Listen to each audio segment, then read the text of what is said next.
No black cats, just straight facts. Triple P certified. Listen, we can talk about odds all day. It doesn't matter what the odds are. It matters what's gonna happen.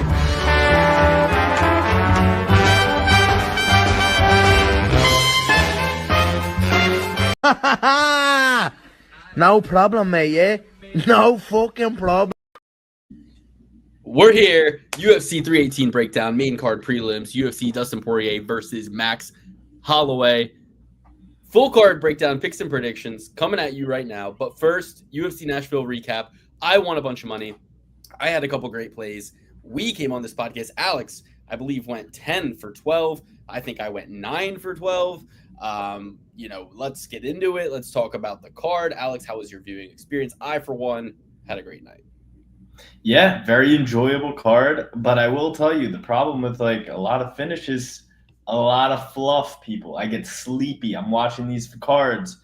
I'm not boozing. I'm just, watching these cards, digesting everything with a sober and clean mind. I'm watching these fights and all this fluff. I can't handle the fluff. Well, let's just talk. I agree with you. The fluff can be just get the card moving. I rarely watch the fights with the audio on anyway. I usually just mute the TV and have other shit going on between my kids, or if they're asleep, I just put a podcast on. So I'm running game. I'm looking at my bets. I'm looking at my open bet sheet. Let's share my open bet sheet real quick. I'm gonna share my screen. We'll take you guys through. My night. So if you are in the Patreon, you have access to this link. This is the open bets sheet. I have a tab here that has all of our picks listed out nice and neat for you. Let's just take a look at the double P certified picks. Mike Davis, Walter Volker, Chris Curtis, Jake Matthews, Fatima Klein, Eduardo Mora, and Victor Petrino. 100% accurate on our double P certified picks, the picks that Alex and I both agree on. 100% accurate. We're talking 7 out of 7 with not just all the big favorites, guys. I mean, Jake Matthews, underdog. Walter Volker, underdog. Beautiful, beautiful stuff. And then, like I said, Alex, the only picks that he got wrong, which one of them, you picked Stephen Thompson, close fight, big underdog, and you picked Junior Tafa, and that was it. That was the only picks you got wrong. I thought Wonderboy was robbed, personally. I thought he won that fight. We'll get into it, but let me just take everybody. So if you're looking at my individual tab, this is like my live sheet. This is the end result of a night. Usually it's listed out much more neatly, but I moved the bets that have lost to the bottom down here, and then I keep the ones that have won and are currently active going here. So here's what I did, right? We started off the night with Klein by finish. Wasn't expecting her to do it in the third round. I thought she would do it on the ground with grappling. Ended up head kicking her. Beautiful. Happy that she made that happen. Klein wins by finish. And then from there, you saw that I took Davis by sub in round 1 on this parlay. He almost had it, right? But that's irrelevant because I only had him on one bet, and that was that one. So when something loses, this was like the first one to lose. I throw that down here and I put it up here in the losses column. I won more than this, by the way, guys. I didn't update this, but essentially, we, had a really good night with a lot of these parlays. So Walker wins, Matthews wins, Curtis wins, Tokos wins, Petrino wins. So now going into the Charrier Landwehr fight, as you can see, I had 2 identical parlays with 25 to win 2,800 and 25 to win 4,400. One featuring Charrier and one featuring Landwehr. But then, as you see, I had Cater and a lot of stuff. In hindsight, it looks pretty stupid, right? But what I was able to do is this bet right here that was set to pay $273 on a $21 bet with Cater at the top of a 4-leg parlay. So I knew I would win $273 if Cater won. I also knew I would win $594 if Cater won because Walker, Matthews, and Cater, he was the last leg of this one too. So I didn't cash this one out or this one. I let the $600 one ride. I let the $2,800 one ride. and I bet $273 on Steve Garcia. So that pretty much just nullifies this if Kattar wins, but then I win 600 if Kattar wins, and I have this parlay still going if Kattar wins. Now, I would have definitely hedged out or cashed out on the main event because Teixeira was a big favorite, and I was always going to bet. My plan was to bet this 594 if Kattar won and Bonfim won. My plan was to bet all 594 on Lewis. So that way I would either win 2,800 or about 2,800, no matter what, right? And then I also had this parlay going, which was Bonfim by finish at the top of Bonfim by KO. That's what it was, Bonfim by KO. And with that leg cut, I thought maybe the doctor will stop this. You know, we're in Nashville. We were in New York. Maybe they would have. But that would have been a KO, and then I would have won 2,300 there on this parlay. So I was in a really good spot. What allowed me to be real loose was at the third fight of the night, Walter Volker, catching him again for the third time in a row by submission. I bet him to win by submission in all three of these fights. The first one against Tafa was like 13-1. I think the second one was like 6-1 or 7-1, and this one was 5-1. So they were slowly learning, but they were not learning in terms of giving him a matchup where the guy had any ground game at all. People think Walker's dumb as his brother. He's not. He's smart, fights to his strengths, and yeah, he might not be the best jiu-jitsu guy in the entire world, but he's way better at the guys he's been put up there with, and he's also better at the aspect of jiu-jitsu that is often neglected and overlooked by even good jiu-jitsu players, which is the leg game. So you get him in there with a Tafa and Nchukwi, any of the guys he's faced, and he's going to be able to do that because these guys are kickboxers. So I was not surprised. I bet $100 on him. I won 600. I only had bet 450-ish out, 471.07. I bet out on the night on all of my parlays. Bet 100 on Walker by sub, and then I had a parlay going that was 100 to win 900 with Walker, Tokos, and Teixeira, which allowed me to hedge out on Lewis. I said, hey, if Lewis is going to win, it's in round one. So I bet 57.12 on Lewis to win 500 or 456, so about $400 on top of the 600. Came away with about $600 in winnings, and that's my night, guys. So, fuck. I clicked end stream. It didn't end the stream, but I clicked. I went to click stop sharing. I clicked end stream, but it didn't work. So good. Okay. Anyway, so that was my night. Well, what can I say? When a night goes exactly how you want it to happen, except for one or two outcomes, pretty good night. Kattar was the big kind of. If Kattar won, I'm winning multi-thousands of dollars, no matter what. He was my biggest disappointment. Kind of thought it might happen that way. Really, this matchup, it depended on Kattar wanting to fight like he used to fight coming out. And because he hadn't been finished in his losses, I thought that we would get the Kattar that could rebound him. He's got Faraz Zahabi now, not Tyson Charrier. And, you just saw it was not the hungry dog running faster. I really thought it would be Calvin Kattar in a must-win situation versus Steve Garcia facing the hardest competition he's ever faced. Steve Garcia being used to having things go pretty easy against lighter competition for the first time facing the next level of competition, and Kattar being able to capitalize on that. But no, that's not what happened.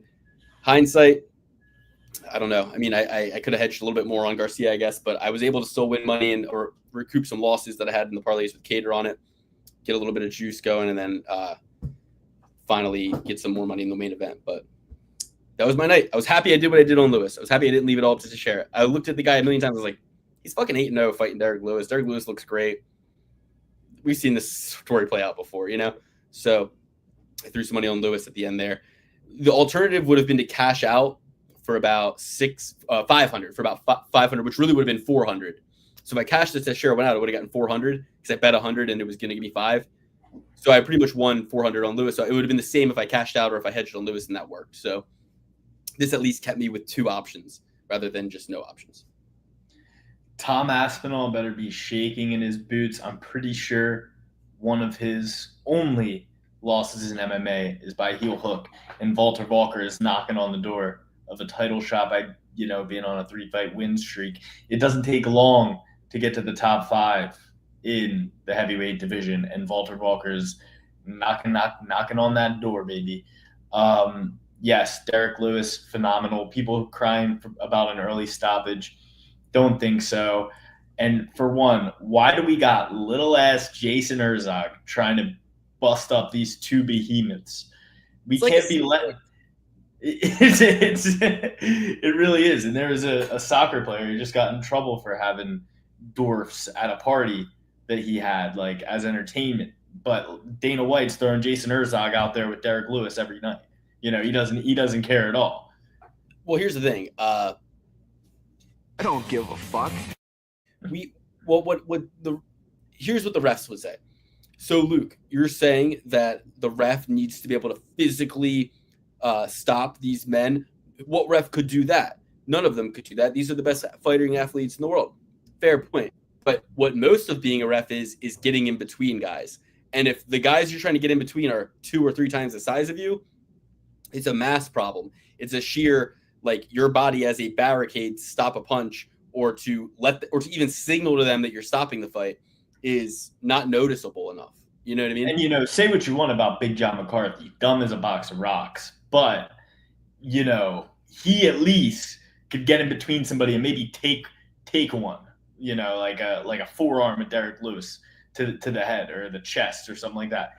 Jason Herzog gets hit with that. He's not going to be reffing a fight for the next 6 months. He's going to be out on injury reserve. They're not going to let him come back in the cage. He's got 3 months non-contact, and that's it.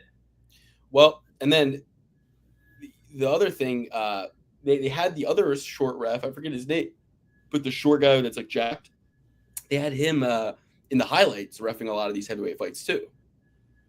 Steve Peterson. No, not Steve Peterson. But here's the thing. It was simultaneously a too late stoppage and a too early stoppage. Because when he first dropped them and was ground and pounding them, that would have been a fine time to stop it. Yeah. It would have been more of a stoppage than Tom Aspinall versus Curtis Blades. Mm-hmm. Like, more damage taken, you know what I mean? Nobody cries about that being a real stoppage. It was because he let him get completely up, turn around, and face his opponent before stopping the fight. Right, he grabbed the fence to get up. But to me, that's like a fence grab and a scramble is akin to a hit to the back of the head in a scramble. The guy hitting him in the back of the head. No, it's not. Let me explain. The guy hitting him in the back of the head gets away with something that is otherwise illegal that we look at like, well, both of them were moving. It was a chaotic scramble. We're not going to, like, unless it was like egregious, we're not going to like rewind the tape and call this whole thing back. But in a chaotic situation, when you're like trying to get up, like, you might accidentally grab the cage. It happens. Kind of like a hit to the back of the head, you know? No, disagree entirely. I mean, I do think that it can happen instinctually, but it shouldn't be done. You're breaking the rules to get an advantageous position where a back of the head strike is kind of on both parties. When a guy's squirming around, moving his head a ton. Did you see the like 6th episode of The Ultimate Fighter where the guy is punching the guy in the back of the head like so many times, and Herzog is the ref, and Herzog just keeps saying ear, ear, ear, ear, ear, ear, ear. Yeah. So that's my point. It's like refs will allow fingers in the gloves, grabbing the clothes, strikes to the back of the head in a situation, even if the other fighter is protesting it, like, ref, he's hitting me in the back of the head. They'll be like, they'll warn the fighter verbally. They won't like stop the action. You know what I mean? No, I totally understand. But in a fight, fingers in the face, with fingers in the fence, they'll slap the hands. They'll be like, stop! Hey, get your fingers in the cage. It's never like a situation. Luke, I understand that's what the refs do. I understand the refs don't enforce the rules whatsoever at all. I'm saying what should be the case. If you're breaking the rules in a fight-ending sequence, you know, it's chalked, dude. You can't break the rule. Like, that's like saying, oh, well, if he's punching me in the face and I'm on the ground, I could just gouge his eyes out. I could just kick him right in the nuts. They never called kicking the nuts. Should be allowed to do anything. You would do it at a club after 2 elbows to the back of the head, fish hooks, pen stabs to the rib cage. Oddly specific. Almost like and also he agrees with you that Wonder Boy was a robbery. But I thought Bonfim won the fight, and I just thought that Bonfim fought like a bitch and should do you should be doing more. Yeah, definitely sucks when you see what Joaquin Buckley can do to a guy like Stephen Wonderboy Thompson. I knew Bonfim wouldn't be enough for Wonderboy. I feel like I got that fight correct, but I was also wrong. It sucks. I feel like he kind of won that fight. If he didn't split his leg open, he would have won that fight. The judges see his legs cut open, and they're like, all right, that's enough for me. Overall, Fatima Klein, I would have rang that in to say, hey, this is a learning experience fight where her coaches are so proud of her for striking for 3 rounds, and she's not even going to try to get a finish in the 3rd round. Wrong. She did. She gets past. She's cool. Mike Davis thought he fought great. Learned that he has Lyme's disease. That could be why, like, he had a terrible performance in his last fight before this one, and then ended up kind of didn't look too hot in this fight either. Like he gave people a little bit of like reason to be like, shit, give a live look to Ramirez. I mean, the line narrowed a little bit. So, Walter Volker, you're a hero. You're a saint. You're the best. I love you. Eduardo Mora, you suck. Fuck off. Jake Matthews. Wait. Where's Meatball Lauren Murphy's fucking B-roll? If we're giving all these people B-rolls, Meatball Lauren Murphy should be getting a B-roll. If you give Anthony Smith a B-roll, she did the same thing as Anthony Smith. She fought for a title and lost. She's like the female Anthony Smith. Really is. She really is. And, you got to give Meatball Lauren her flowers right at the end. If you're going to give it to all these people, and this is where it's the Cowboy Cerrone in the Hall of Fame argument. Where do you draw the line? They drew the line at Lauren Murphy. They drew the line right there. They still let her put her gloves down and everything after a decision loss, Meanwhile, Petrino subs the dude in the fucking 30 seconds, and DC's like rushing him off the mic. It's like, wait, so I could have fought him for 15 minutes, but you won't give me 5 to talk. Yeah. I mean, to me, if you get a finish, you get the whole time until as much time, Why? So I can listen to Alan Joban and Anthony Smith talk for 5 more minutes? After the fight was over, I was like, I'm going to listen to a little bit of this. And I was like, why? Michael Chiesa, Anthony Smith, Alan Juban, like, this is the worst. The absolute worst. Murderer's row of worst guys. Guys I wouldn't trust my kid with because I don't like him. Yeah, there's nothing worse. Well, real quick, let's run through the card, my little like highlights here, and then you can do yours, then we'll get to the next card. But Jake Matthews, white boy crazy. White boy fucking crazy. I loved it. Underdog pick on Jake Matthews, underdog pick on Walter Volker. Chris Curtis, mid, stinks. Should have been able to get Max Griffin out of there, especially in the 2nd and 3rd rounds. Max Griffin. I thought you had an argument to give it to Max Griffin or a draw. It was the last round 10-8. I thought Max Griffin was certainly putting out more effort, but was backing up the whole time. Curtis had a good poker face. I really thought it was going to be a decision for Griffin, and Curtis going, what? I could just see it in my mind's eye, Curtis complaining about the decision. Tukos. I mean, guys, if you don't know this by now, Junior Tafa, the Tafa brothers, they're interchangeable. They stink. They don't even try to grapple. They can't grapple. They have no interest in grappling. They're never going to be good at grappling. Anytime you match them up with somebody who's a black belt, let alone a fucking competent competent grappler, let alone a black belt, they're going to lose just like that. Unless they get fucking lucky. So I love it. Keep pushing them out there against jiu-jitsu guys. I love it. Petrino, amazing. Great job. Landwehr fought really well. Man, it was such a hero's fucking fight for him, and he was doing everything right, and he gets finished like that.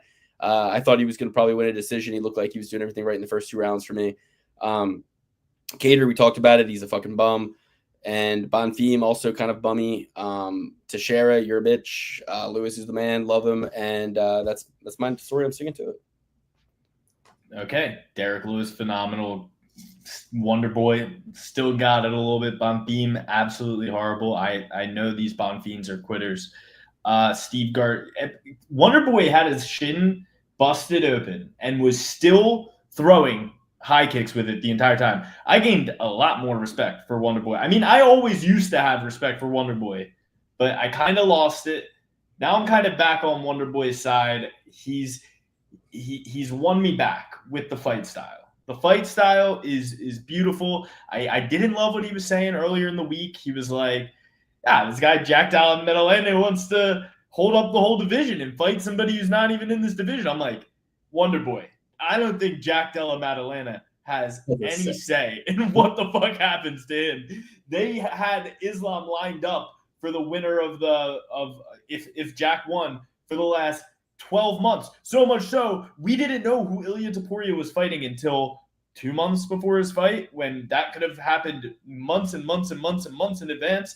to build up more hype around that? No, we were waiting on what happened in that fight because Islam Makhachev, who, at this time, number 1 pound for pound fighter in the world, wants to move up in weight. Sorry, Wonderboy. Yeah, everybody he's like, I'm not complaining. Like, but if I was a top 5 guy, I'd be complaining. Like, if I'm Joaquin Buckley, Kamaru Usman, all these guys, and I'm like, well, you're not. So just stay in your lane. Don't worry about it. Jack Della Maddalena is not to blame.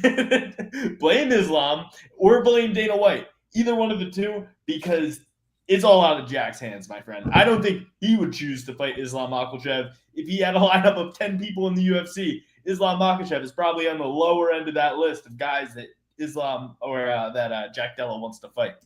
But, anywho, Stephen Wonderboy Thompson, absolute valiant performance. Looked great. Thought you won.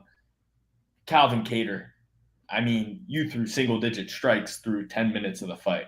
Like, there was 6 landed strikes. There was a metric after 5 minutes of 6 landed strikes. That's almost 1 strike per minute.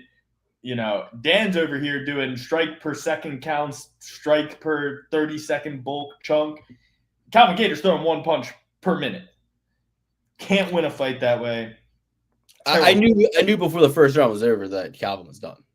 He's just over. Luke, that's the thing. He needs to be with a guy who's like Tyson Chartier, because Calvin Kattar isn't skilled enough to fight a George St. Pierre style fight, like at a TriStar gym where you can game plan. Calvin Kattar's dumb as a box of rocks. He doesn't know what he's doing out there. He doesn't have that much technique.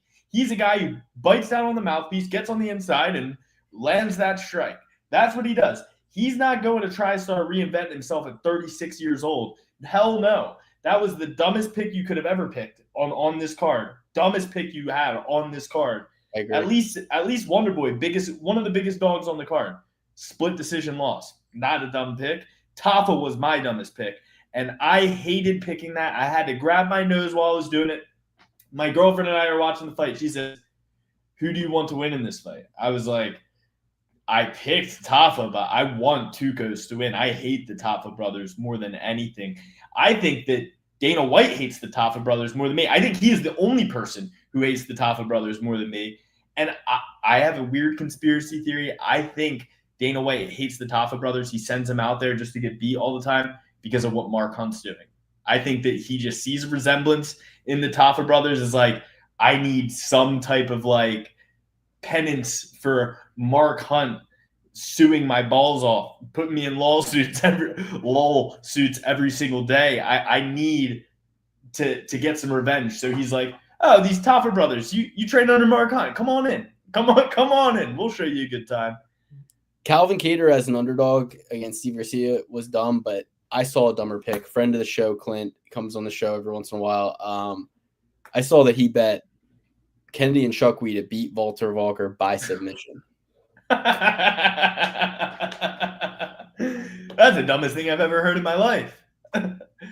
Walker, I thought he beat Lucas Brzeski. He should be undefeated, Walter Walker. But I mean, like, of all ways, Kennedy and Chukwui is going to submit Walter Walker. Of all ways for Walter Walker to lose to Kennedy and Chukwui, we're going with sub. He's got a Dagestani beard. He trains with Russians, and he's Brazilian. Kennedy and Chukwui has 1 submission win in his entire career. What were the odds? Plus $1 million? I'm going to guess that there were no odds on it. There's no way. He did it in the UFC against Devin Clark. So did Anthony Smith. From his fucking back. You know what I mean? So, look, that was crazy. That was Walter Walker's amazing. Tukos, thank you for like actually just putting it on the Tafa, bro. It looked like Tafa was going to win there for a sec. My girlfriend asked me who I wanted to win. I said Tukos, but I picked Tafa. I hate Tafa. I want him to lose. I see this guy. I don't like him. I want him to lose every single time. Him and his brother doing their tricks, swapping places. A little disgusting brothers nasty swap, Yankee swap. No more of that. Get him out of here. I'm done with it. No problem is they bring they need bring back some woman from Brazil and America that are bloodline to great wrestlers and jiu-jitsu and breed them and get New Zealand some good grapplers. Okay, fair. That is fair. They do not have any good grappling there. It's a culture thing. It is a culture thing. The culture of the gyms that these guys like the Taffa brothers, Mark Hunt, they don't want to do jiu-jitsu. Why would you want to wrestle other dudes when you can go surfing and pick up chicks? And like when you're good at just like when you can't be knocked out even with a baseball bat, and you have big fucking fists, and grappling is tiring. What would you rather do? I mean, it's like. Anyway, yeah. We got 14 fights to break down. So UFC. Nate Landwehr, amazing job, looked phenomenal. Thought he was winning until he got finished there. Just blew out a little early. Wish the train could have kept tooting along. Chris Curtis, the crybaby of, we call Wonderboy a coward, a crybaby Steven. That's what they call him. No, Chris Curtis is the biggest crybaby in the UFC. Don't call your own fouls. Stop sitting here and motioning to the ref. The most vocal fighter in the cage toward the ref. Nobody has had, per capita, nobody's had more words said between them and the ref during the fight than Chris Curtis. No one. And I guarantee that. Felony, a.k.a. Crazy Horse, a.k.a. Charles Bennett, didn't have as many conversations with the ref as you did. Jake Matthews, absolute stud, and gave Chitty his flowers, saying that was a 1 in 20 chance. This is a white boy from Ireland, the Celtic kid, and he converted to Islam. He this white boy doesn't. He goes these guys, Islam, Makhachev, Khabib. These guys, he goes. You know what? I become Muslim guy. I be Muslim guy now. And then he goes in there and just goes fucking. I mean, it was hilarious because Chitty and Jaquani, he landed a combination, started smiling a little bit, and Jake Matthews was like, give a fuck, and came at him and fucking rocked his ass, and then got his back, choked him out. Fucking Jake Matthews, kid. Let's go. And what was up with the Chitty? Missed weight. They deleted the footage. They brought him back. Like, that was some fucking bull drunk. Yo, I heard that. And he's from Tennessee.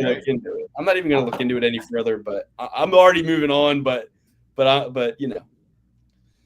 right, we got UFC 318. Are we gonna bring up the elephant trunk in the room? Oh wait, one last thing. Biggest fumble of the night was on Derek Lewis. Derek Lewis, who can do no wrong in his post-fight interviews, but the one thing he could have done right for himself, for everybody, would have been, okay, he beats Volkov. What does he say? He goes, Donald Trump just called me and said, knock this Russian motherfucker out, USA in this hoe. Okay. He says that before Trump actually calls him. He's got Trump on the phone in the octagon. And he goes, yeah, hangs up. And they go, and all he had to say there was, I just spoke with Donald Trump, and he wants me to get the heavyweight title back in the United States on the White House lawn in July. Done. Even if that's not the next fight he does, even if he fights 6 months from now and then again, fine. We're at the Nelk boys, the Barstool boys. Everybody's going to grab that clip and fucking every single – you're going to see a million TikToks and Instagram reels of people being like, is this the fight that's going to happen? And then everybody's going to just start talking about it, and it's just going to go. Like, he should have been like, Donald Trump called me. He said it's a disgrace that the heavyweight title is in England, and he wants me to win it back right here in America. That's all he would have had to say. And the crowd goes nuts. The fucking videos go viral, and that's the next fight. Or the next fight, but it's set up, right? Yeah. Yeah, no, I agree. That would have been a better. And instead he's calling out Waldo Ortiz Castellina, who is fighting motherfucking Sergey Pavlovich last time I checked. Really? And Sergey Pavlovich is gonna, if Sergey is good for one thing more in his life, you're gonna easily knock this motherfucker out. I mean, I feel like Sergey Pavlovich stomps Waldo Cortez Acosta. Bad. I held Sergey Pavlovich to a very high regard. Me too. And then Tom Aspinall dispatched of him. Okay. Volkov dispatched of him. But I love those two guys, and they're great. And those two guys would beat the fuck out of Walter Cortez Acosta. So True. The last thing I need is Sergey Pavlovich getting beat by Cyril Gane. That's the last straw for me. If he gets beat by Cyril Gane at any time, I'm out on Sergey Pavlovich. And if he loses to Waldo Cortez Alessandro Acosta as well, that's not good either. the fight still could go on a little low, as obviously as dirt. Yeah. No, listen, dude. Listen. Jeffrey Epstein was just doing everything on his own, and he committed suicide in his jail cell, and he's gone now, and we need not bring it up anymore, okay? I have great news for you. The CIA wasn't involved. The Mossad wasn't involved. Epstein acted alone, and he was a creepy creep and a pervert, and that's it. And it's case closed. Just a wackadoo. Just a goofball. And he was doing goofball things, and our CIA and our fine scientists and actors and politicians had nothing to do with this. There's no list. There's simply a dead guy, a dead creep, and that is it. And good. Now, and I'll drink that. And I will drink that. Now, just have your thoughts and prayers with his family, who didn't know any of this. And here's the other thing. Poor Bill Gates, and poor all of the other people who are in pictures with this guy and just thought that they were just taking a picture with a fan, a fellow. And here we go. And now they get their good name dragged through the mud because of some creep. We're still talking about this? Anyway, I want to talk about UFC 318. And that's all I have to say about UFC Nashville. We're gonna start at the bottom, everybody, because there's some really good fights here, and there's some fights I'm excited about for reasons where I'm like, oh, we got two shitty fighters, and then there's fights I'm excited about where I'm like, we got two good fighters. So let's get through it. Let's get through this first fight of the night, UFC 318, live from New Orleans, Louisiana. Dustin Poirier taking on Max Holloway for the BMF title. Carly Judice versus Nicole Kalari. Nicole Kalari taking on Carly the Dreidel Judice. And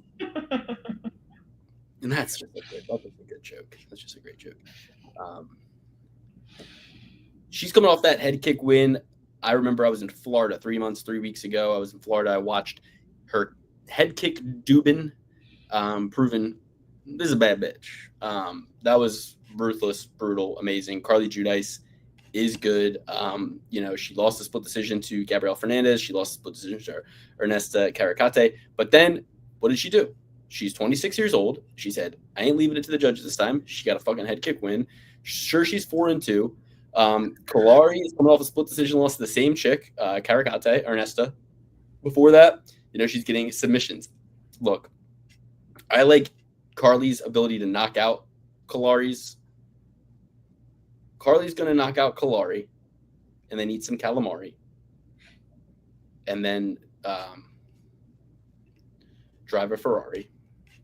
And then Alex. To Kalahari, the water park. Okay, so I'm going to go with the slightly younger Louisiana native here fighting on the opening card in her hometown. She's gonna knock out Kalari. Judice is gonna knock out Kalari. I 6-inch reach advantage, 6-inch reach advantage, 4-inch height advantage. This chick means business. -260 favorite. Get her inside the distance. Carly Judice to win. Started off right. Yeah, I mean, I don't know. This low on the card, being it's her home field advantage. Chael always says it's not a home field advantage, it's a home field disadvantage.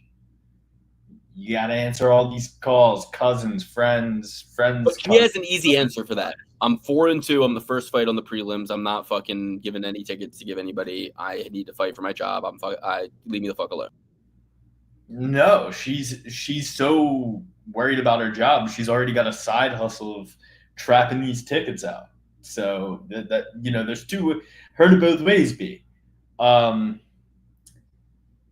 I'll take the flyer on Kalahari. Do not bet on this fight, and if you do bet on this fight, Call 1-800-GAMBLER, seek help.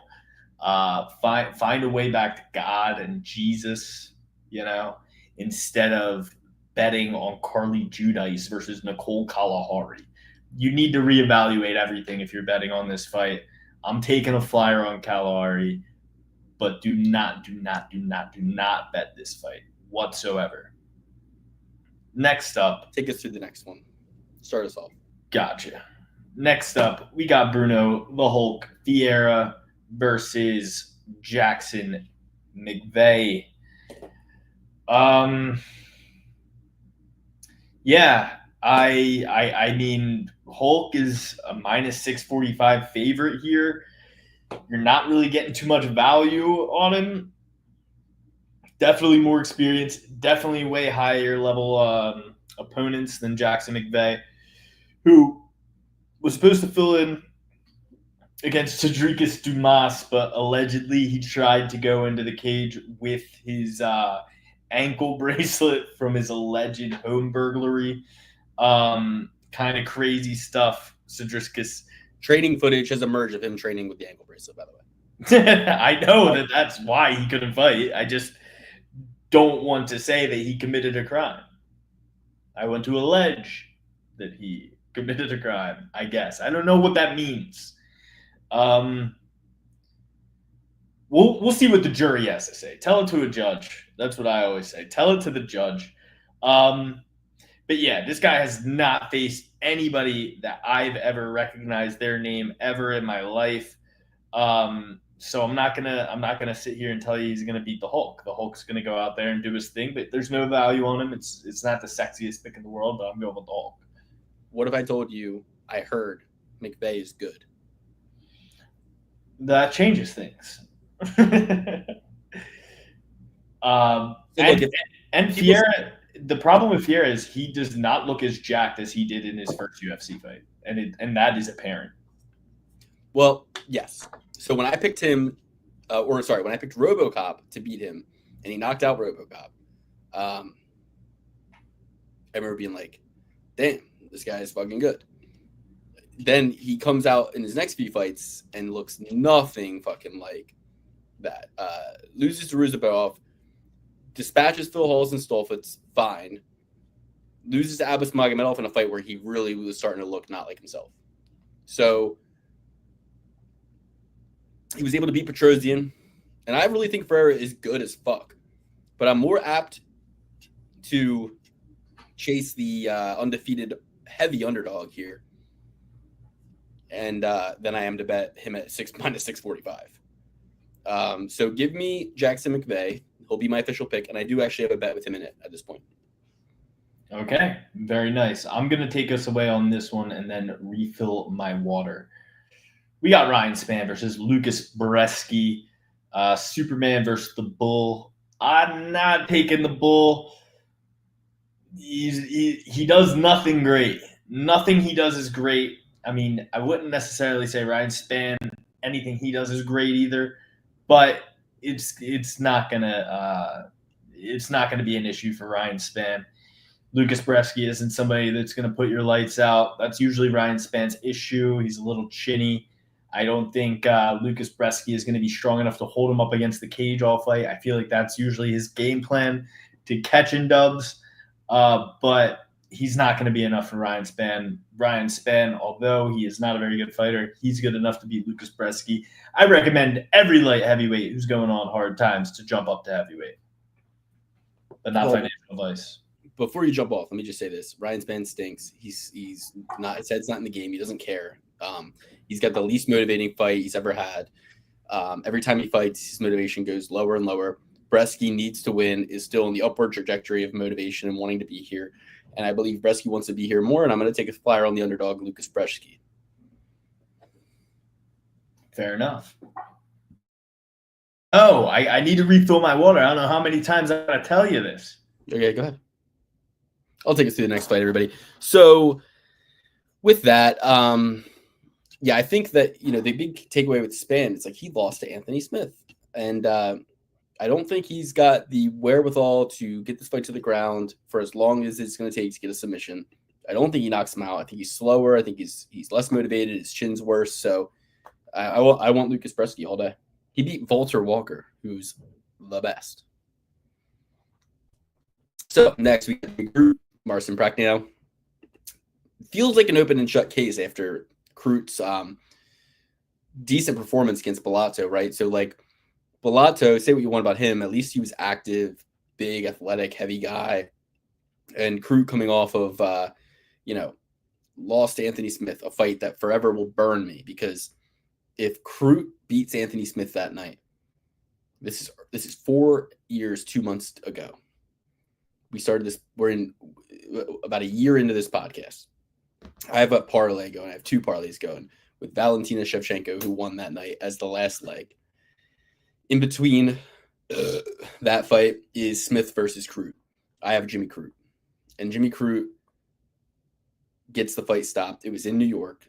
He had the drop foot thing with the nerve from the leg kick.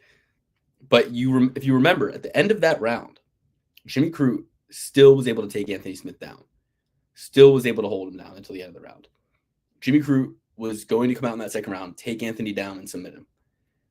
The thing is, he never got the ability to. The doctor came in and stopped it. No good reason for that. We're not talking about compartment syndrome. We're not talking about an eye issue, bleeding. We're not talking about a cut. We're talking about a nerve issue that is essentially just making his leg numb or his foot numb and not being able to stand on it. So I would have won $12,000 if Jimmy Crute beat Anthony Smith that night. It would have changed my life, the whole course of my life, because I had plans for what I was going to do with that money, and those plans didn't come to fruition. And those plans would have changed. Those plans would have changed the course of my life. So and everyone else's. So then he goes to a majority draw with Menafield, then loses to Menafield in a span of 5 months. Not a good look. Span of 5 months. But then comes back after a year and a half and goes to a draw with Bellato, who, like I said, athletic, big, powerful, active, good fighter. A lot of people thought Crute might have won that fight. So what I'm going to do is I'm going to pick Crute here. It's minus 250. I feel like that's fair. He's, 8 years younger. And his opponent got submitted by Modestas Bukauskas. His only wins are against guys who really aren't in the UFC anymore. I think he can beat Prachnio, and I think he beats Prachnio. Yeah, he definitely beats Prachnio. I mean, this guy's got an arm triangled 2 out of the last 4 fights he's been in. And here's the thing. The draw against Bellato, that is a good calibration for a guy who's coming back after a year and a half. You lose this one. Now all of a sudden we're talking, you're looking at your the guy's topology record, and it's just all winless, right? I mean, Crute will have not won a fight in almost 5 years, and it will be 4 out of. It'll be let's see. I hope they go to majority draw. That'd be hilarious. I mean, to me, this feels like the UFC wanting to boost Crute against a guy who, he finished Bukauskas. Bukauskas finished this guy.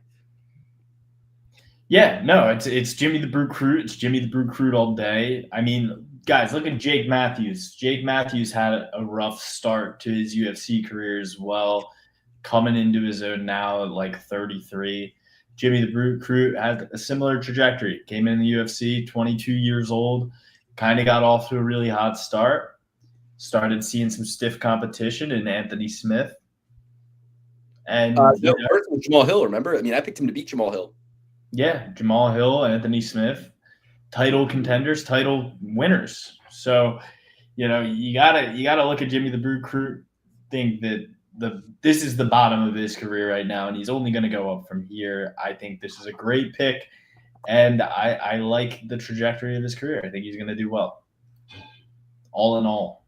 All right, take us through the next one. We got Adam Fugit versus Islam Dulatov. Yeah, I mean, if you're asking me, it looks like the guy who has a lazy eye and V as the last letter in his name is gonna win. But I like Adam Fugit. I think he's a tough customer. I think that he's underrated. but he like although I haven't seen this guy fight once, I think Adam Fugit might have met his match before I even see this guy fight. You know, I'd imagine this guy's a grappler. I mean, you look at Adam Fugit, he's only lost to Michael Morale and Mike Malott, two guys that are up and coming stars in the UFC.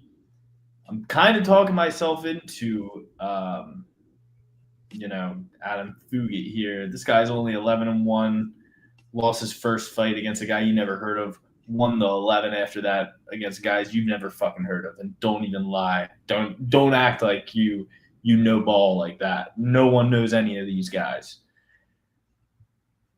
Yeah, 100% agree. I think that although this will be the toughest fight that this guy's ever had, it will be still one of the guys at the bottom of the UFC rankings in this division, and it's a good test for him. He shouldn't be this big of a favorite against Adam Fugit, but he is 10 years younger at 170. We know about 170 that fighters 35 and older do not win at a very high percentage. So Fugit's 36. Fugit's going to be sacrificing a little bit of height, but apparently not reach. I don't see how that's entirely possible here, but okay. I think that Islam Dulikov, like, there's a lot to like about a finish play here if he does win, but yeah, I'm just going to go with the younger prospect with apparently more upside. He's in the UFC for a reason. If you look at his one loss, it's his first ever pro fight, and it was by decision. You know, like Alex said, the guy who he fought is 11-3, like is 11-3. You know, 4-0 in his promotion right now. Octagon MMA, so it's like the champion of another, you know, organization. The guy he lost to was good, and it was by decision. So okay, a lot of mostly a no bet, but Dulikov maybe by finish. A lot of lopsided lines, and we got another one right here: Atiba Gaultier versus Robert Valentin. Luke, what do you think of this one? Yeah, I mean, I think this is a hard fight for Atiba. I think everybody, you know, was very confident he was going to go in there and do exactly what he did to Jose Medina, and he did that. And I think Medina's a hard guy to finish, and he made it look very easy. I'm kind of waiting for this guy. You know, he's from Cameroon. I don't know that he even can say what rank he is in jiu-jitsu or grappling or anything. I'm kind of waiting for him to meet a match where the guy can close the distance, take him down, tire him out, and then make a very less dangerous Atiba in round 2 and 3 by just winning one round with grappling and side control, right? I mean, I do think that day is going to come. I don't know that it's today. Robert Valentine, he's got some submission wins and other promotions. He comes into the Ultimate Fighter house, loses to Ryan Loder, I believe, in the finals, right? Loses a split decision to Torres Finney in a fight that a lot of people were not impressed with Torres Finney and thought that, like, he was just stalling him. This guy's not going to stall him. So I think if Robert Valentine fights like Tuco Tucos, he could win this fight. But I don't know that he has it in him. He's got literal Norse fucking Valhalla tattoos on him. I think he's going to go in there and strike with this guy and get knocked the fuck out. So Gaultier by knockout is kind of my lean right now, but I'm waiting to be able to fade Atiba with a grappler. I just don't know that Robert Valentin's that guy, bro. Yeah, certainly not that guy. Has been knocked out before as well. Even by a grappler. Yeah, got knocked out by Ryan Loder. That was ground and pound, though. Yeah, but got knocked out against Ivo Aslan on the regional scene as well. Right. And I would say this guy's like an equally as powerful and strong but faster Ivo Aslan. Yeah, and probably way stronger. I mean, Jose Medina had never been knocked out before that, and he's been a guy who's been in there and, like, gets hit with a baseball bat, doesn't fall down. You know, it's like he gets hit with everything and walks through it and acts like nothing even touched him.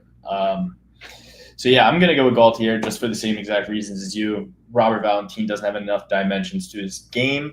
I do think that if he could, keep this on the outside, play it a little clean, he would still lose because he is not longer than this guy, although he looks longer than this guy. Do not let looks deceive you.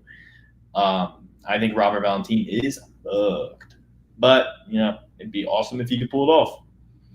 So the only loss Atiba has is to Glenn Williams. Glenn Williams is 1-0. It's his only win. He's Welsh. Glenn the Sledge Williams. And he's 40, so you don't really expect him to fight again. And that's, like I said, his only win. Can you imagine if Atiba just goes on to be a UFC champion and you're like the only time you ever fought was that guy and you beat him? It's like that Pat Cummings. When he was like, I made DC cry in wrestling practice all the time. But DC wasn't even the UFC champ at that point yet, Yeah, very true. But he got to fight. He got to fight just for that. Yeah. All right, next we got Francisco Prado versus Nikolai Veretennikov. Now, this is one that I'm thinking, okay, Prado's 12 years younger. Prado is at American Top Team. He took Zaluper and Matthews to decision. We know that that's not hard. That's not an easy task. 2 years, 5 months ago, he takes Malarkey to a decision back when Malarkey was seen as more of a prospect, I think. 12 years younger at 170. His opponent didn't even make weight in his last fight and lost by looking very incompetent on the ground against Austin Vanderford, albeit Austin Vanderford looked like a really good wrestler and he had a good body type. He looked really great shape. He was able to have that kind of pyramid style of ground control where everything looks so sturdy. Does Prado have that in him? Fuck no. Prado's going to come out here and strike with this guy. This guy's in a must-win situation with going 2-0 in the UFC. Super embarrassed. Pushed Vanderford after the fight. UFC's not happy about that. They give him Prado. He's an underdog against Prado, but I feel like Veretennikov has got to win this. But then again, so does Prado, right? I mean, has to. He's 1-3 in the UFC. So my initial thought was Prado, because I didn't like how Veretennikov fought Vanderford. Wasn't too high on Vanderford. Vanderford was making his debut. When I look back in hindsight, I go, well, Vanderford might fuck up Prado too. Prado's not going to go out there and grapple Veretennikov. But I'm going with Prado. I just I'm already getting drawn to Nikolai Veretennikov. Just because I think he might be the better striker and he might be more of a man, just more of a fucking hearty individual who is more determined to win. And that might be what it comes down to in a close fight. And you're giving me plus money on him. I might have to take it. He's Kazakhstani. Where do you think it's harder to live, Alex? Kazakhstan or Argentina? Grow up. Where do you think it's harder to grow up? Probably Kazakhstan. Yeah, so I think so too.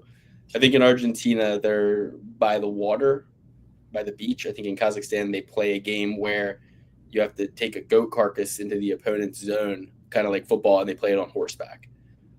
Well, a lot of guys had some tough upbringing who migrated to Argentina, Luke. Like who?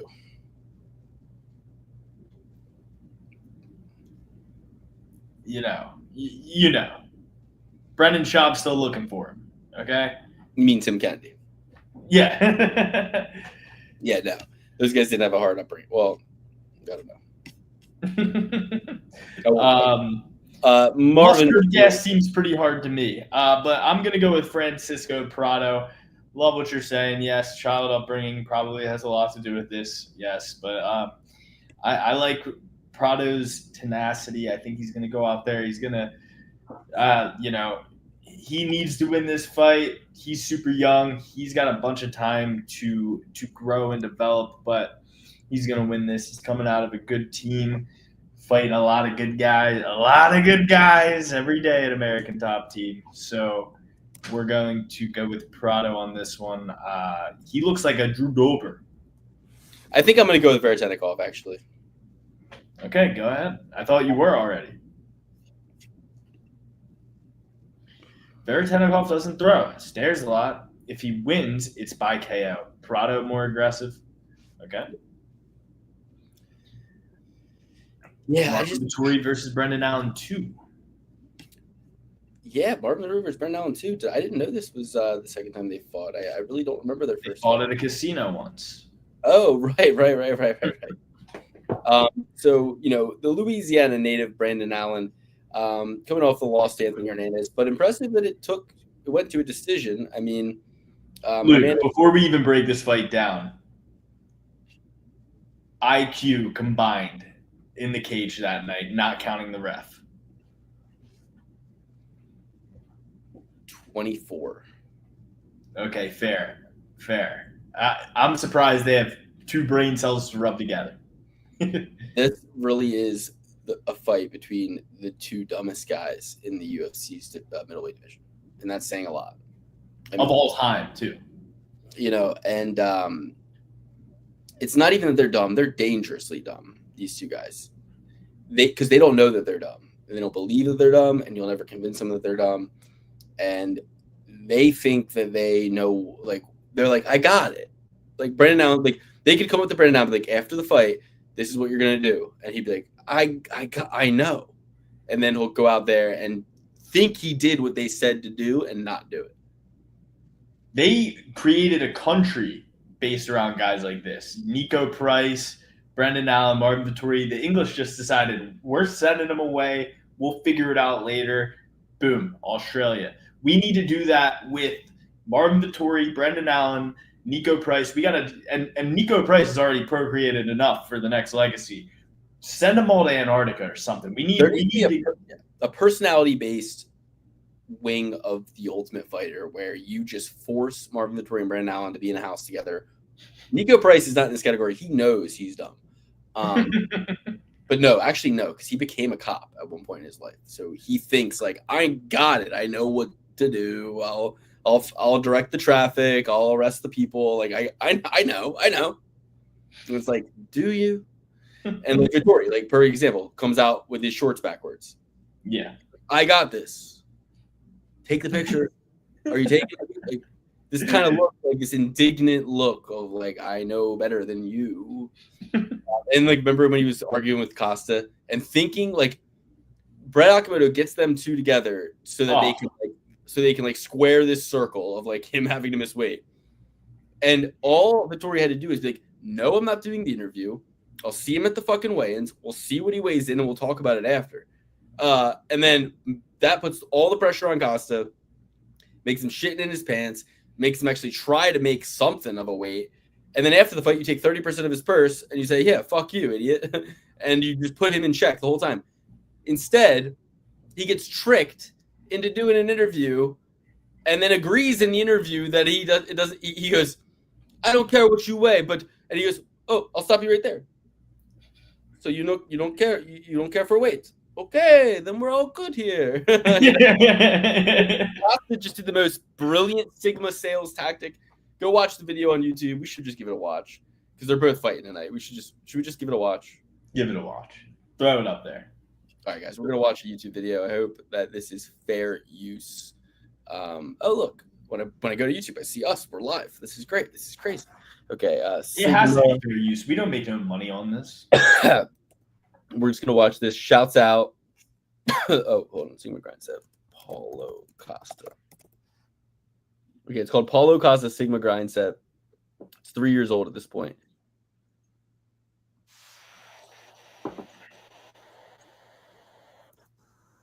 Here we go, guys. Let's watch this. We got 6 people in chat. There better be 6 likes. There better be 6 likes on the video. Share my screen here. Share screen. Entire screen.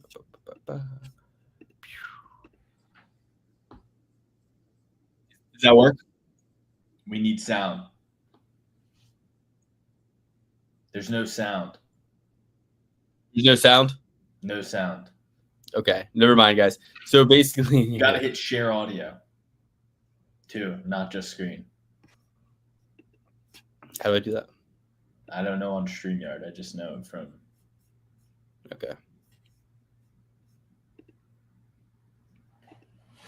From ye old Zoom. No, I think it's just interfering. But go watch Paulo Costa's Sigma Grind set. We could just take an intermission so we can all watch it on our own and then get back. But it is great.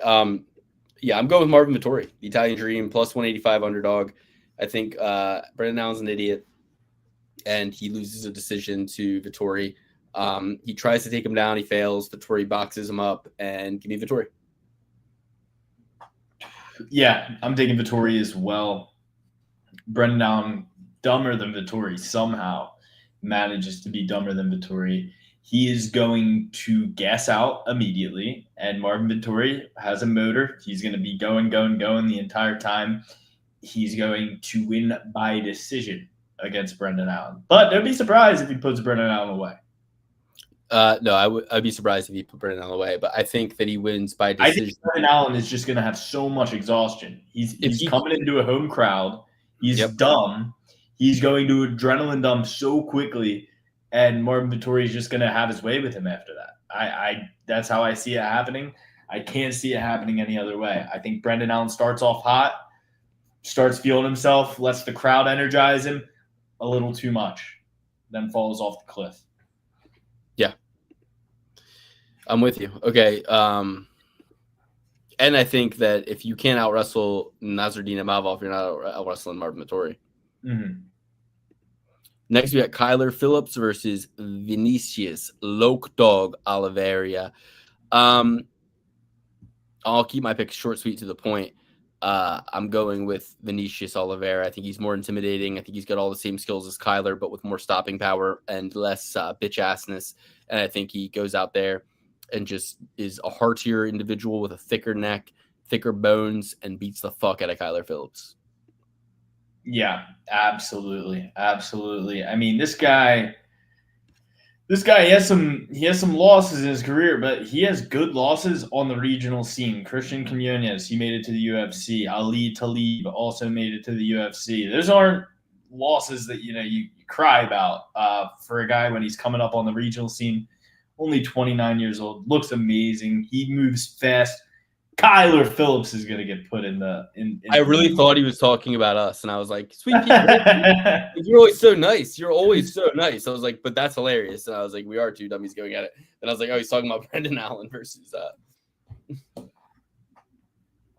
Yeah, no, I had the same thought at first. Next up, Michael the Dennis the Menace Johnson versus Daniel Zellhuber. Is he the Menace? Yes, he is the Menace. Michael the Menace. We have Jackson Timothy McVeigh and Daniel Zellhuber films. Yes. Okay, I just wanted to make sure. And I've seen the Zellhuber films. And in these Zellhuber films, it's going to happen a lot similar of a way. 2 shots to the head from Daniel to Michael. Michael Johnson. I hate to say it. I love Michael Johnson. Michael Johnson is one of the fighters you love to watch. He's been fighting in the UFC for like 20 freaking years now. A resume that Jim Miller looks at and says, "Holy cow, Zone! What were you doing in there with Habib Nurmagomedov? What the hell were you doing in there with him?" Give me Daniel Zellhuber. He's putting 2 from the book depository. From the book depository, way down range. Daniel Zellhuber, 2 shots to the head. Michael Johnson is down. Honestly, like I thought it was an open and shut case. Until I saw the Zellhuber film. I thought Lee Harvey Oswald acted alone, and Jack Ruby was just a patsy, or Jack Ruby was a patsy. But then I saw the Zellhuber film, and I realized it goes deeper than that. Michael Johnson, I just had a premonition, a vision, if you will, of him holding on to DC or Joe Rogan, probably Joe Rogan, and he's like, yeah, Joe Rogan actually is in the vision, and he's like, and Joe's like, ah, and Johnson's like, hey, New Orleans, and everyone's like, ah, and he's like, man, Joe, I've been at this a long time. Joe, I ain't getting any younger. That's 3 in a row. I want a top 5, and I want to make one more run at the title. And I want to do your podcast, Joe. And Joe's like, we'll make both happen. And then Michael Johnson, everybody. And comes in. Michael Johnson, who closed as a plus 520 underdog, cashes. If you're a Michael Johnson better, I'm seeing it. I'm fucking seeing it, dude. I'm seeing Johnson going out there and fucking just knocking the fuck out of Daniel Zellhuber. He's just like a big bell. Not even a bell. He's the little thing that hangs in the bell. And he can knock those. He's a waif. Zaluber, he looks jacked, but he's a fucking waif, dude. He's built bad. If I went up to Zaluber and I pushed his ass, he'd fall the fuck down. You know what has never happened to me? That. I would never fall down. I don't trip. I never trip. I never fall. So there, yeah, I mean, that's it. So, yeah. Johnson by KO. Sweet Pea Grable agrees. Let's move on. You got Zaluber, even though Michael Johnson is one of your favorite fighters. I wouldn't say that. I mean, I like him, but like he's like one of your favorite like low key fighters. You know, it's like a. It's like a. It's like, Michael Johnson. Huh? You love Michael Johnson. Yeah. In his prime, I love Michael Johnson for you sure. You love Michael Johnson, dude. Just say it. You love him. There's nothing wrong with it. Like, I don't know why you're all getting all embarrassed. That was the first fight of the main card. Everybody, like the chat, comment, let us know what you're thinking. We're going into it now. I'm picking Michael Johnson. I literally thought it was all but a. I'm like, yeah, of course Zaluber's gonna win. And then I'm like, wait a minute, Michael Johnson's actually gonna go out there in New Orleans. And Zaluber, what is he? Some big power puncher? What's he gonna do? Like, what's Zaluber gonna fucking do to Michael Johnson? He's gonna see everything coming a mile away. He's gonna fucking put the pace on him, put the pressure on him, get in his fucking face, maybe even take his ass down. Just a thought. Maybe. I'm gonna put an individual bet on Michael Johnson. All right, you love to see it. Next up, Dan 50K Ige versus Patricio Pitbull. I could have sworn Pitbull was his nickname, but it's his full name. It's his surname here on Tapology. Luke, what do you think about this one? I will tell you quite honestly, everybody, I can't make heads or fucking tails of this one. I really have no clue who's going to win this. I don't see it in a vision. I don't see it when I break their skills down. I don't know. I'm like, I do not know. I guess if you put a gun to my head, I kind of lean Dan Ige. I was not overly impressed by Patricio Pitbull. I think his game's out. I think people know, especially guys like Dan Ige, understand who he is and how to fight him and his strengths and his weaknesses and all that. I think he's still dangerous. I think he's very good. But I don't know. I mean, I was not overly impressed with him against Yair. I think he's 38. Dan Ige is 33. This is the featherweight division. Dan Ige is not going to be out physicaled by him. He's got a 6-inch reach advantage and stacks up evenly on the height.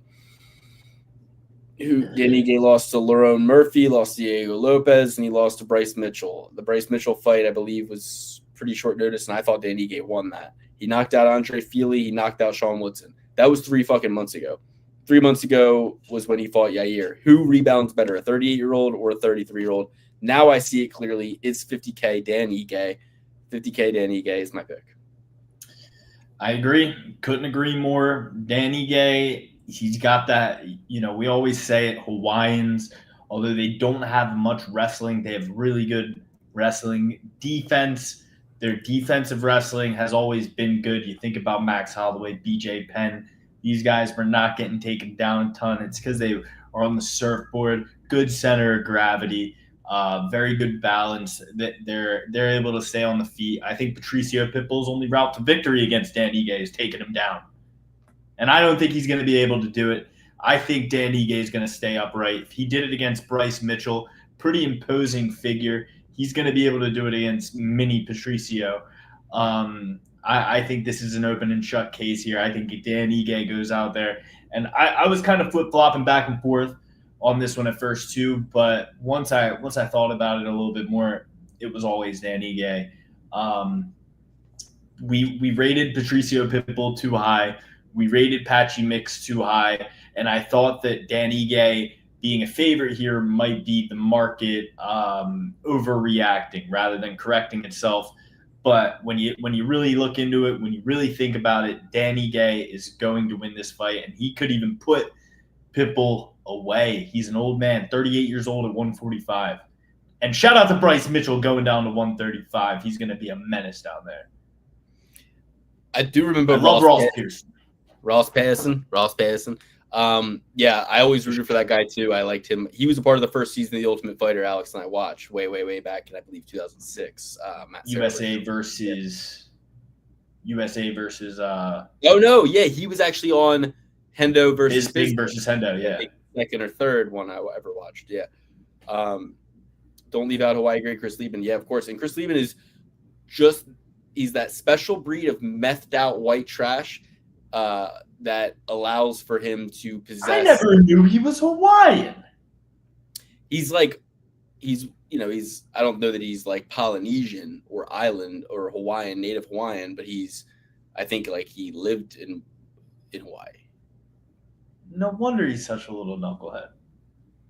Or used to be. Now he's a respectable gentleman. Chris Lieben is a gentleman, of course, but he'll, Chris Lieben, he comes from a very white trash upbringing, so that lack of self-preservation instinct, you know what I mean? Yeah, and he would even admit he was acting out on Ultimate Fighter. He was a young man. What would you do if you were on The Ultimate Fighter? Oh, far worse. Far worse. At his age. When also it was the birth of reality television. Like there was like 3 other reality shows: Big Brother, Survivor, and fucking the internet wasn't even there. World. Like there was nothing. Yeah, you were like, and the productions getting you drunk and coaxing you. Oh, I'd be letting it fly, dude. I'd be letting it fly. I'd be in so much trouble. Except you wouldn't even get in trouble then. I'd get in trouble in like 10 years. They'd be like, you wouldn't even get in trouble 10 years. You get grandfathered in. You get grandfathered in. Very true. Very true. Those very people true. are the heart and soul of America, former Mexican. Well, but I would actually disagree. I would disagree. I would say that they're former Mexicans are the heart and soul of this country. I'd agree. I love former Mexicans who come into this country. Usually, what I found and I've worked in nurseries, I've worked in kitchens, I've worked my whole life. Delivery, Uber. I've worked around the immigrant class of society have been my peers since I started working in this country. And what I will say is I've never had a bad experience. They've all been pleasant, funny, awesome, hardworking, and delightful people that I call friends to this day and miss greatly the ones I don't communicate with. And largely Christian and believe in the American dream, and that those are the people I want in America. So bring in the former Mexicans. The former Mexicans, least of my concerns of what's going on in this country right now. As a father of 2, okay, bring them in, bring them out, But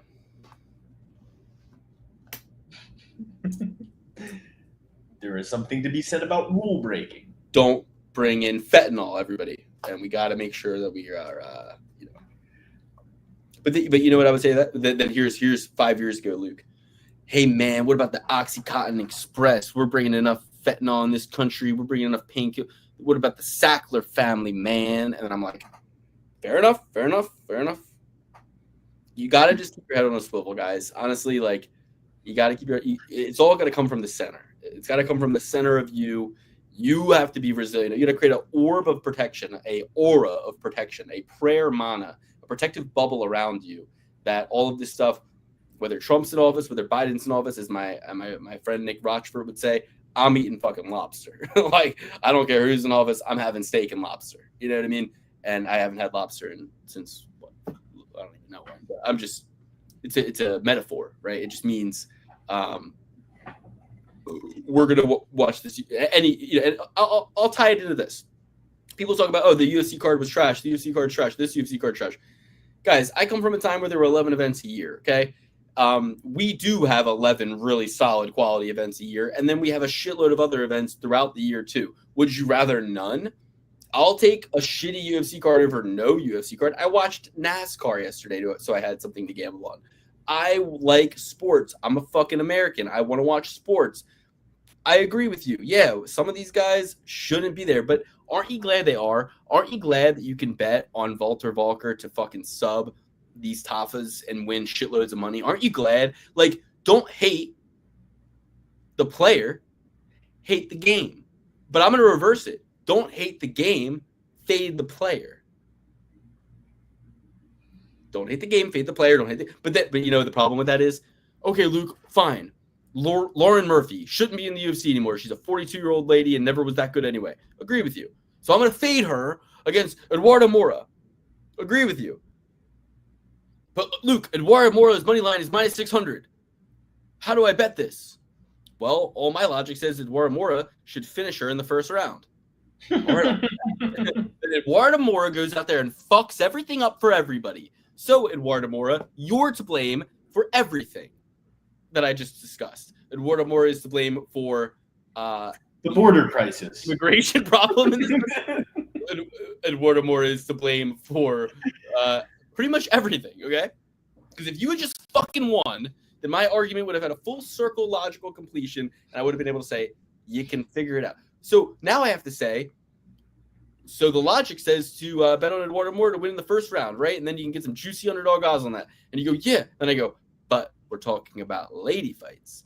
And when it comes to the lady fights... When it comes to the wrestling, when it comes to them getting in the wrestling ring, there's nothing up there. They're all oatmeal north of the eyebrows. They're all, we Tina for brains, you know what I mean? We have to just decide that logic is out the window. I mean, if you're a married man, when it comes to these ladies, sometimes you have to decide. Not all the time, but sometimes you have to decide. Logic's out the window on this one. And we just got to say, I'm sorry. And we got to fight to see another day. It is what it is, and I can't change the past.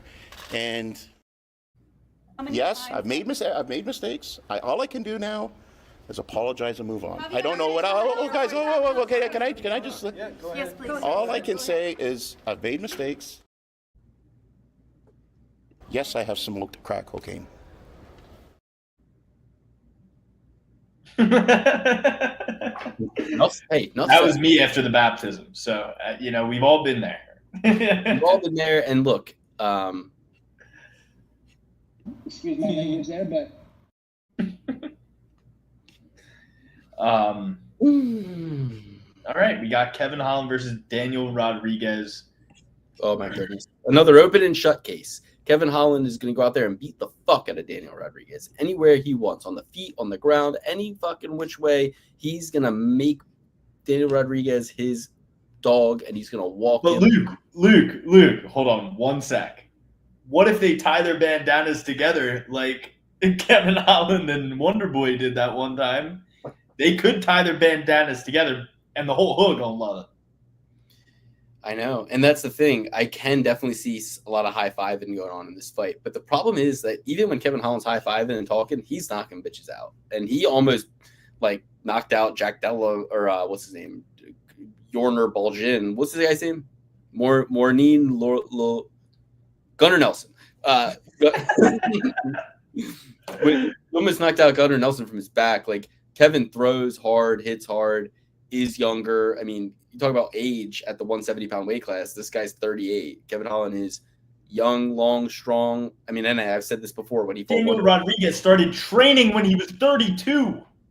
Daniel Rodriguez sucks ass. He's going to get the shit beat out of him. Kevin Holland is going to put him on the end of that jab, dot him up, beat the piss out of him, and pop. I think Kevin Holland possesses all the ability to knock him the fuck out.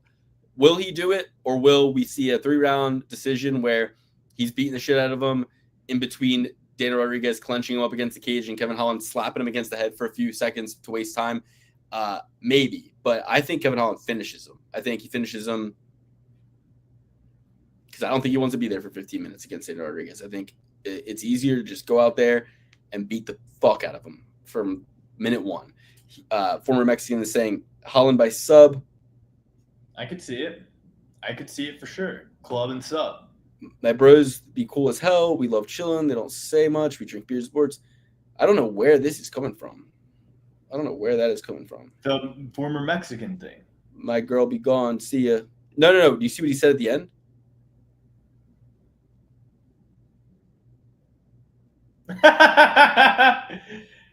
No one asked. Me and my cousin reading nudie magazines. Listen, dude. No one asked. And then we didn't even... okay. Don't you think it'd be easier to convince your girlfriend to like beer and sports Blow you. I think it'd be an easier sell to my wife to be like, and Travis Kelce dates Taylor Swift, and this is an IPA with hints of citrus, than it would be for me to be like, tell my friends like, yeah, man, I hate Travis Kelce too. These are good beers. Anyway, it would be really cool. I'm so all right. Take us through this next. So you're going. I'm going with Kevin Holland. That's an open and shut case, and I don't know what these people are on about. We got Roman Kabula versus Paulo Costa. Say what you want about Paulo Costa. You can say whatever you want, but one thing you can't say is that he is a beta. You cannot say he's a beta. He is the Sigma male. He is the Sigma male at heart. Once you watch that Sigma grind set video, you'll understand. We don't care about weight. We don't care about this. We don't care about that. I hope Paulo Costa comes in 10 pounds heavy, goes in there and squishes Roman Kabulov's head like a grape. Just like the Viper and the Mountain. Just like that. That's how I want Paulo Costa to win this fight. By cranium-crushing palms. Hey, I agree with you. I love Paulo Costa. I would love for Paulo Costa to win. He's one of my favorite fighters. Paulo Costa has won one fight since 2019. Okay? He's beaten Luke Rockhold and Yoel Romero. Luke Rockhold's last fight was bare knuckle boxing, where he lost to Mike Perry. Romero's next fight will be bare knuckle boxing. He got finished by Israel. He lost to Vittori. He lost to Whitaker. He lost to Strickland. He's in a must-win situation here, and thankfully he has decision against Strickland, though, Luke.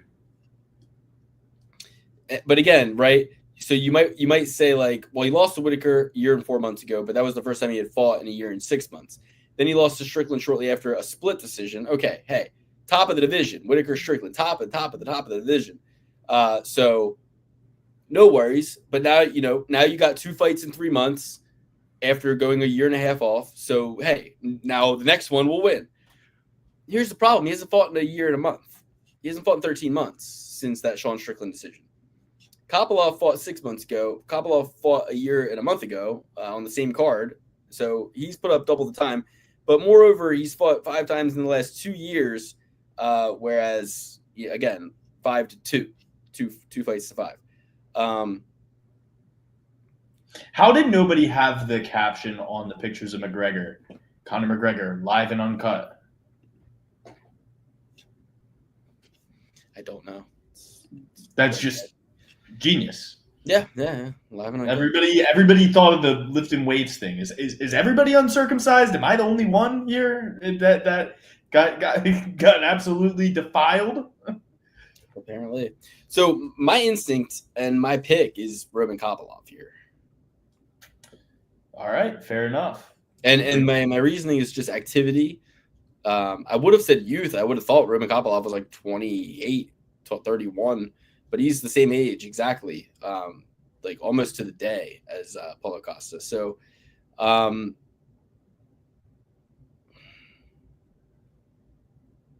have to really analyze it when I see them both in the cage and when I hear some interviews and see the weigh-ins and see how the tide is turning. But in a vacuum, with Paulo not having fought in as long as he has, and with the inconsistent kind of activity, results, and et cetera, and caliber he fought 2 good guys last fight, but he lost. And dust and crumbs and spinning around in a circle. Oh, I thought we were in a vacuum. Yeah, and so I'm going with Kopylov.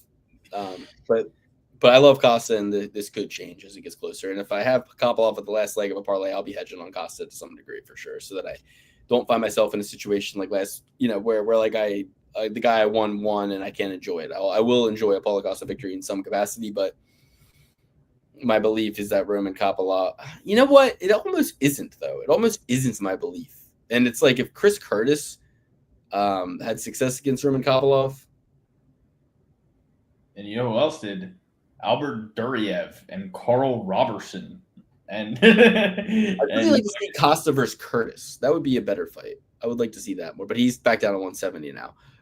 Yeah, all right. So could you imagine what Costa would do to that pipsqueak Chris Curtis?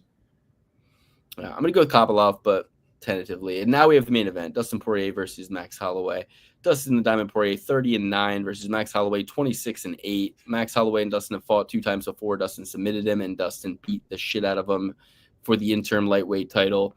A fight that I do remember feeling like, yeah, Max has taken a lot of damage in this. And really what this comes down to, this is a lightweight fight. Dustin is 36, Max is 33, but equal amount of miles on them. And I think that Max kind of, 8 months ago getting knocked out, whereas Dustin kind of overperformed to a lot of people's, in a lot of people's eyes against Makhachev, even though he got submitted.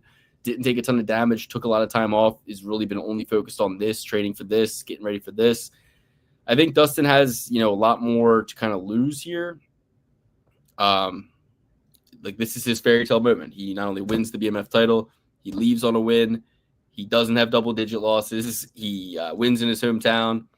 A lot of good things come for Dustin if he wins. What does Max really get if he wins? He gets to not be 0-6 in trilogy fights. He gets to not be 0-3 against Dustin Poirier. He gets to avenge a loss to a guy who's 36 and on his last fight.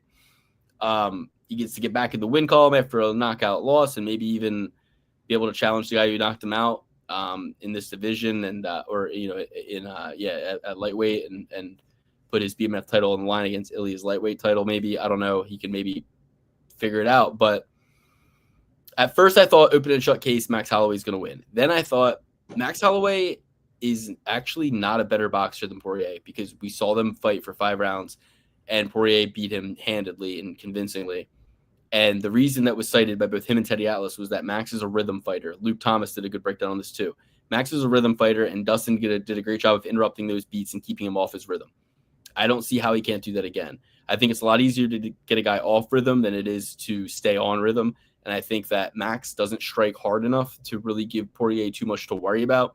Poirier's always going to be pressing forward, and I think he's going to outbox Max Holloway and possibly even knock him out. I think Max came back a little too fast after that knockout, and it's going to be in the back of his head. And it's a long way to the top if you want to rock and roll. Max has a long way to go, even though he could be in a title shot in the next 2 fights. I don't think that it's a hill he's capable of climbing anymore. So I'm going to go with Dustin Poirier here. And you should know, I love Max Holloway. And I despise Dustin Poirier.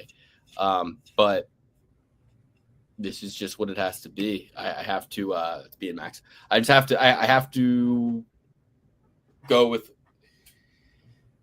look, I'm not going to crash this card in the same wall 3 different times. He beat him once. He beat him again. What's different this time? What's different? I'll tell you exactly what's different. The first time he beat him, it was Max's 4th professional fight. First ever UFC fight. Got submitted quick and early. Didn't have that part of his game developed. Fine. Cut that one out. The next one. Max filled in short notice because Habib couldn't make weight and pulled out.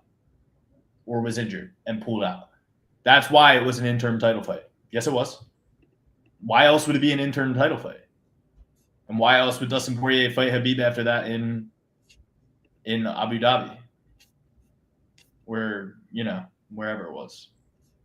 You're thinking of 2 different times. No, I'm not. Max was brought in to replace against Habib.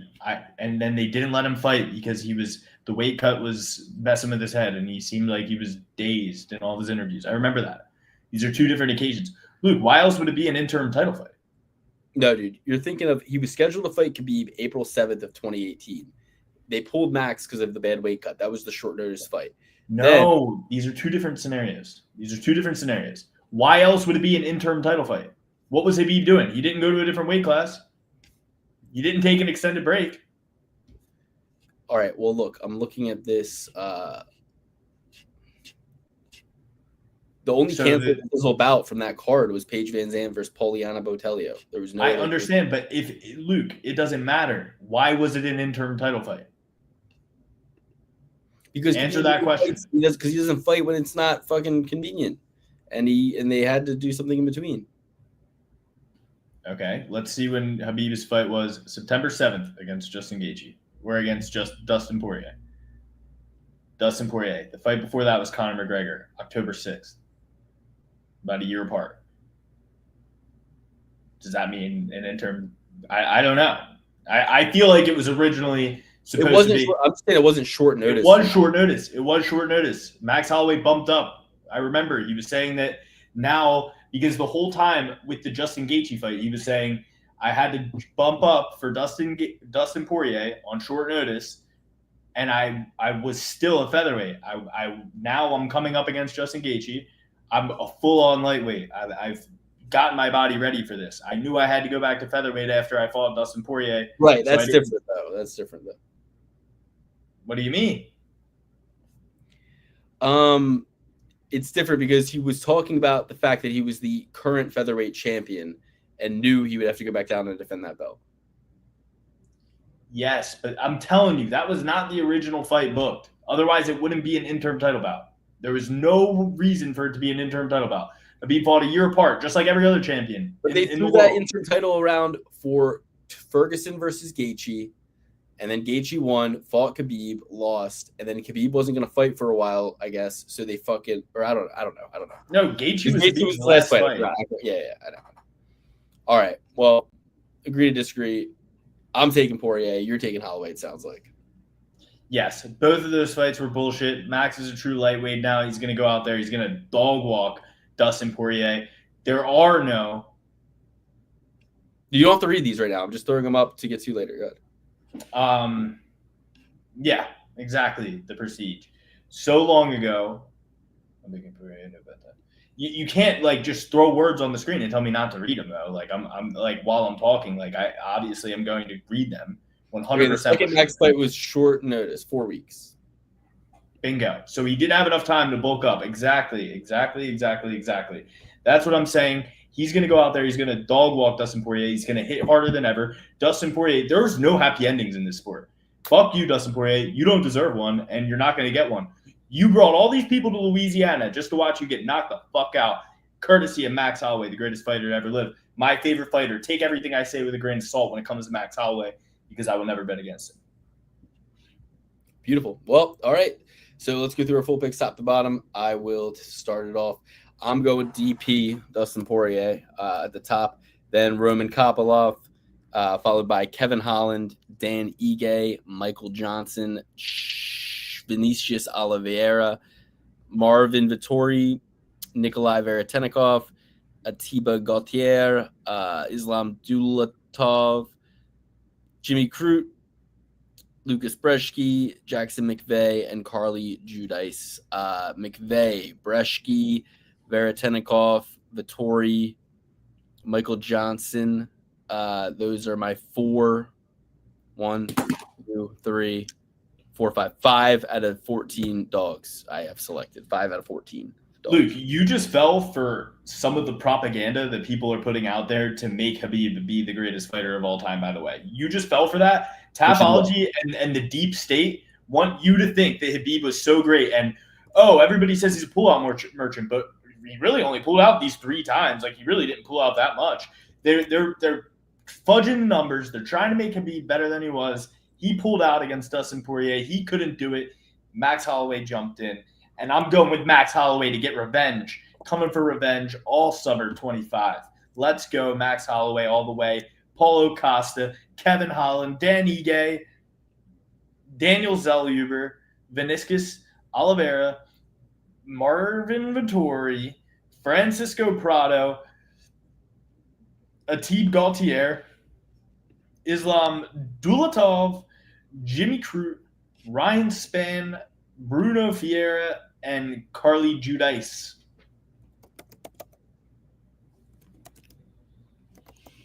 Okay.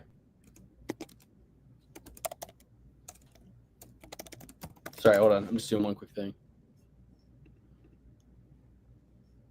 Okay, in the lead up to UFC 236 in April of 2019, Holloway was slated to fight for the interim title. The fight came about because the reigning champion Khabib was suspended and unable to compete at the time. Probably suspended because of the McGregor situation when he jumped over the cage. Initially, the UFC reportedly attempted to arrange a fight between Tony Ferguson and Max Holloway, but Ferguson declined. The UFC turned to Poirier, who accepted the fight against Max Holloway with approximately 4 weeks' notice. The situation, okay. So it was due to Khabib's in-cage activity against McGregor, it would appear. Okay. Good to put a stamp on that. Guys, in the comments, anything else to say? That is forever his name, Muffin.Max. All right, so those are the picks. The double P certified picks, the picks that Alex and I both agree on. It's going to be Kevin Holland, Dan Ige, Vinicius Oliveira, Marvin Vittori, dog number 1, Gaultier, and Crute. So 6 double P certified picks coming off a 7 out of 7, 100% weekend. Thank you guys. I appreciate everything, and we will see what happens. Anything? Oh, I'm sorry. Dulatov is the 8th or the 7th triple P certified pick. Crute, Dulatov, Gaultier, Vittori, Oliveira, Ige, Holland. Those are the double P certified picks. And that'll all be posted in the Patreon, patreon.com/perfectparlaypursuit. You guys can access the open bet sheet, which has listed out all of those picks nice and neat for you. And then also our open bets, the bets that I place. I just showed you that at the beginning of the episode. Thanks so much for joining. Looking forward to talking to you guys in the Discord this Saturday during this fight. Let's get in that Discord, link in the description below. And thank you for joining. Anything else, Alex? Have a good night. Dulatov, there's 45 combos. Thanks, everybody. We appreciate it. Love you guys. Thank you. Join the Patreon. Give us money. We love you.